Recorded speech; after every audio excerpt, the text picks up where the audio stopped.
CM बना करके BJP की विदाई तय करने का काम करेंगे। आज लेकिन मुझे जो मालूम था, मैं जिंद में वैसे तो आता रहता हूँ, लेकिन अपनी बस्तियों में आज मैं पहली बार इधर आया हूँ। जब मैं अभी पटियाला चौक से होकर के गया, मुझे अजीब जन सैलाब निकला। वहाँ पर कांग्रेस के लिए दलित समाज के लोगों ने, धानक ने दरवाजे बंद कर दिए, वहाँ पर दरवाजे बंद कर दिए। वाल्मीकि समाज के लोगों ने, बीजेपी के दरवाजे बंद हो गए। वहाँ से तमाम हमारे दलित समाज के लोगों ने कहा हमारा वोट महन जी के लिए, हमारा वोट चश्मे के लिए। और डॉक्टर साहब आप हमारे घर में आए हैं, हम माननीय बहन जी को देश का प्रधानमंत्री बनाने के लिए ऐनक वाले कैंडिडेट को जिता करके एक तीर से दो निशाने साधेंगे। हम माननीय बहन जी को देश का प्रधानमंत्री बनाएंगे और हरियाणा में गठबंधन का सीएम बना करके बीजेपी की विदाई तय करने का काम करेंगे। अब मैं आया हूँ सड़क के किनारे पर। सड़क के किनारे पर मेन मार्केट के बीच में मुझे बताया गया कि हमारे लोगों की पुरानी आबादी है, पुरानी बस्ती है, और हमारे लोगों का जिगरा देखिए। अरे आप तो उत्तर प्रदेश के दलित समाज के लोगों से भी ज्यादा ताकतवर मुझे दिख रहे हो, बहादुर लोग दिख रहे हो। वो मोहल्ले में मीटिंग कराते थे, अब तो सड़क का सीना चीर करके उसके बीच में मीटिंग करा रहे हो, नीला झंडा लगा रहे हो, हरा झंडा लगा रहे हो। और आप उस झंडे को, जो साबका श्रीराम जी ने कहा था कि बहुजन के वास्ते खाली कर दो रास्ते, आपने तो यहाँ समेट दिया किनारे पर। बीजेपी को जेजेपुरम को ये एक लाइन में होकर के चलो, सीधे होकर के चलो। कांग्रेस देखा बट करके मत चलो, एहसास करा करके चलो। मैं बहुत शुक्रिया अदा करना चाहता हूँ अपनी पार्टी के तमाम छात्रों, समर्थकों का, अपने बुजुर्गों का। हमारे जैन समाज ने हमने कहा कि हम बहुजन समाज पार्टी के बहुत मजबूत कार्यकर्ता हैं, मजबूत कार्यकर्ता के साथ में आगे बढ़ने का काम कर रहे हैं। सम्मानित साथियों, बड़ी मुद्दत के बाद माननीय हमारे प्रदेश अध्यक्ष जी ने अभी कांग्रेस पार्टी के बारे में बताया और बीजेपी के बारे में बताया। मेरे आने का मकसद क्या है आप लोगों के बीच में? इस चुनाव को लेकर के कांग्रेस पार्टी के पास कोई कैंडिडेट नहीं था, कोई कैंडिडेट नहीं था। आपका गठबंधन बहुजन समाज पार्टी का गठबंधन इनेलो के साथ हुआ और इनेलो ने एक घोषणा की कि हम इस देश के अंदर कांग्रेस को हटाकर, बीजेपी को हटाकर बहुजन समाज पार्टी की राष्ट्रीय अध्यक्ष माननीय बहन जी को देश का प्रधानमंत्री बनाएंगे। ये 18 अप्रैल को चंडीगढ़ में घोषणा हुई। आप लोगों ने टीवी पर सुना होगा, टीवी पर आपने महसूस किया होगा। इस गठबंधन से बीजेपी की सांस फूल गई, इस गठबंधन से कांग्रेस की सांस फूल गई।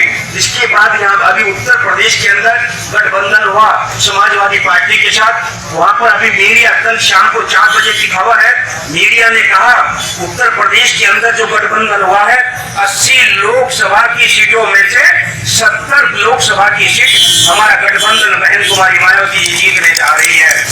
70 एमपी बहन जी के साथ खड़े हो जाएंगे, 10 एमपी हरियाणा से माननीय बहन जी के साथ खड़े हो जाएंगे। 13 एमपी हमारा गठबंधन 13 अभी एक हफ्ते के बाद पंजाब में होने जा रहा है, वहां से हमारे 13 एमपी जीत करके आएंगे, जो माननीय बहन जी के साथ उनको प्रधानमंत्री बनाने के लिए वोटिंग करेंगे। इनकी सांसें भूल गई। ये दलित की बेटी इस देश में, इस देश के मूल निवासी, इस देश के प्रधानमंत्री न बन जाए, इस देश की वाल्मीकि समाज को सम्मान देने वाली आदरणीय बहन कुमारी मायावती जी इस देश में, इस प्रदेश में जब एक वाल्मीकि समाज के बेटे की हत्या की गई थी, कोई कांग्रेस पार्टी का लीडर नहीं आया था, कोई बीजेपी का लीडर कहां पर हुई थी? गोहाना में हत्या हुई थी, कोई लीडर नहीं आया था।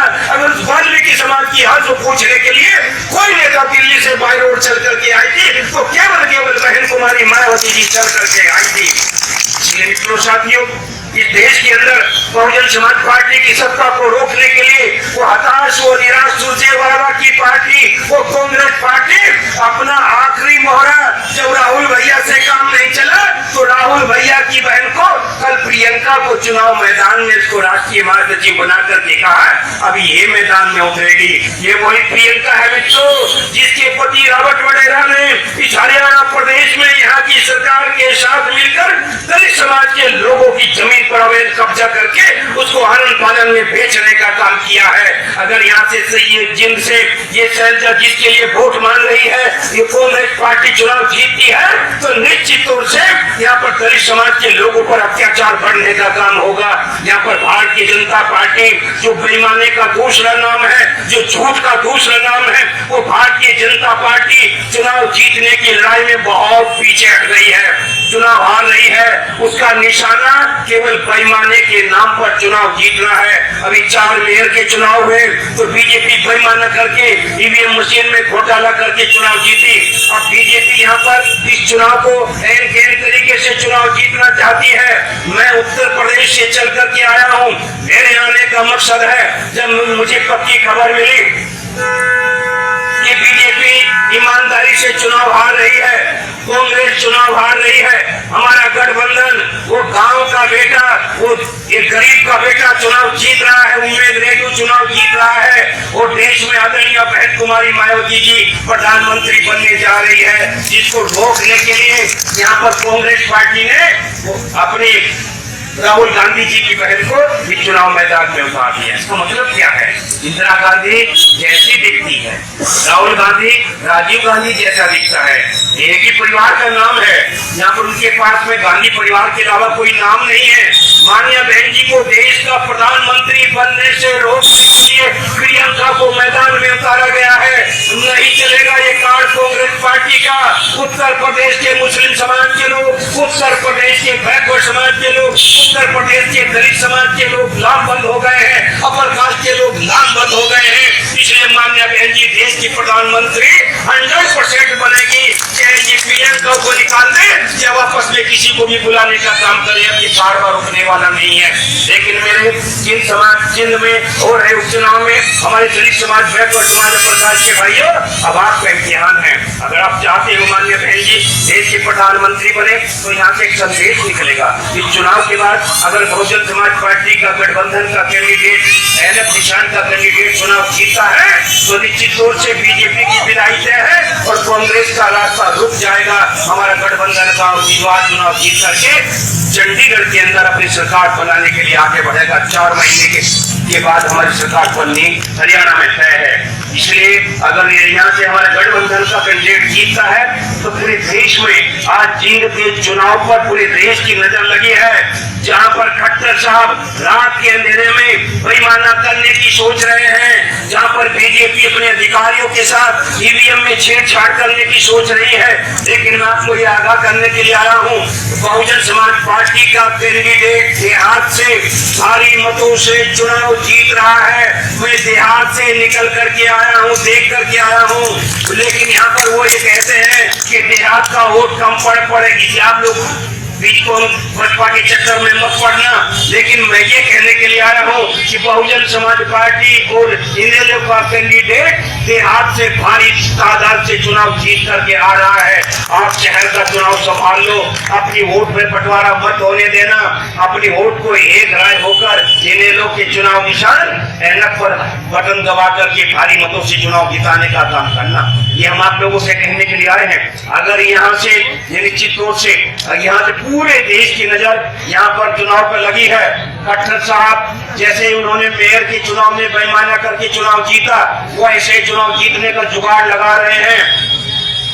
2014 का भी अभी ईवीएम में अभी अखबारों में कल निकला, परसों निकला, इंग्लैंड में निकला।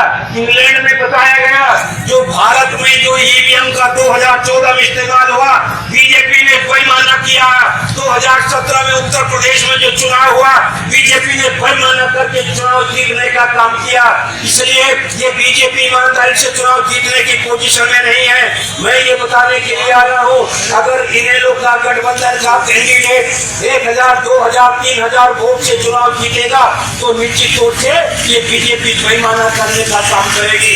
आप अपने कैंडिडेट को 20,000 से चुनाव जितवाओ, 30,000 से चुनाव जितवाओ, पर बीजेपी कोई कांग्रेस बेईमानी करने की पोजीशन में नहीं होगी। भारी मतों से चुनाव जितवाने का काम कर देना। और मैं अपने बाजार के सभी समाज के लोगों से ये निवेदन करना चाहता हूँ, हमारी पार्टी का विश्वास है, हमारी पार्टी की नीति है सर्वजन हिताय सर्वजन सुखाय। हम सबका भला चाहते हैं, सबका सुख चाहते हैं।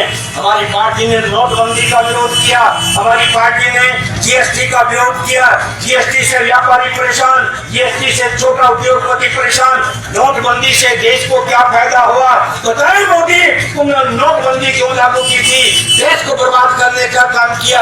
217 लोग नोटबंदी की लाइन में लगे मर गए। किसी का बेटा मर गया, किसी की पत्नी मर गई। अपने ही नोट निकालने में हमें मोदी ने भिखारी बना के रख दिया था। आओ मोदी से बदला लेने का मौका, ये जिन का चुनाव है। इस जिन के चुनाव में हम नोटबंदी का बदला लें, इस जिन के चुनाव में हम GST का बदला लें, इस जिन के चुनाव में दलित समाज के लोगों जो हमारे बाढ़ ने दलितों की जमीन पर कब्जा करने का काम किया, हम उसका बदला लें। जो बाबा साहब अम्बेडकर जी को धोखा जिस कांग्रेस पार्टी ने जीते जी लिया, कभी चैन से जीने नहीं दिया, हम उसका बदला लें। जो आज हमारी कांग्रेस पार्टी के लीडर जो हमारे घरों में घुस करके नाटकबाजी करने का काम कर रहे हैं, उनको दुत्कार कर इनको बदला लेने का काम करें।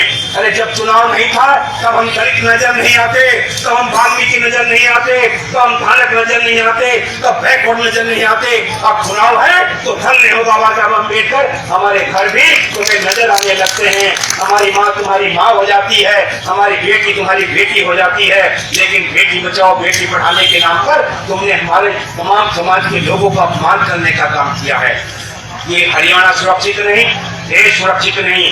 हरियाणा को बदनाम करने का काम भारतीय जनता पार्टी ने किया है, देश को बदनाम करने का काम मोदी जी ने किया है। आओ इस जींद के चुनाव से बीजेपी को हटाने का काम करें, आओ इस जींद के चुनाव से कांग्रेस को हटाने का काम करें, और आओ एक नई इबारत नया इतिहास लिखने का काम करें। इस जींद के चुनाव में अपने गठबंधन को ताकत देने का काम करें। इस जींद के चुनाव से माननीय बहन जी को देश का प्रधानमंत्री बनाने का काम करें। बहुत बहुत धन्यवाद। आने वाली 28 तारीख को भाई और बहनों, ये तो मोदी बोलता है,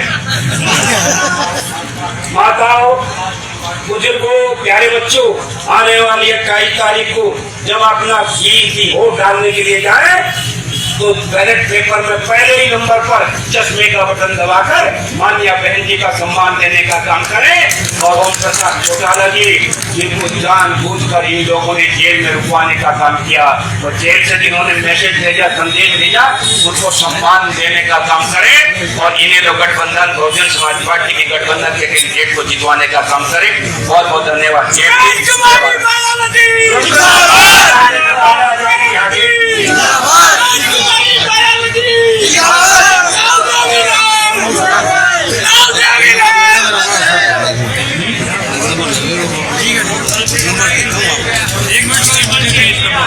बहुजन मीडिया को मजबूत करने के लिए दलित न्यूज नेटवर्क को नीचे लाल रंग के सब्सक्राइब बटन को दबाकर दबाएं घंटी का बटन।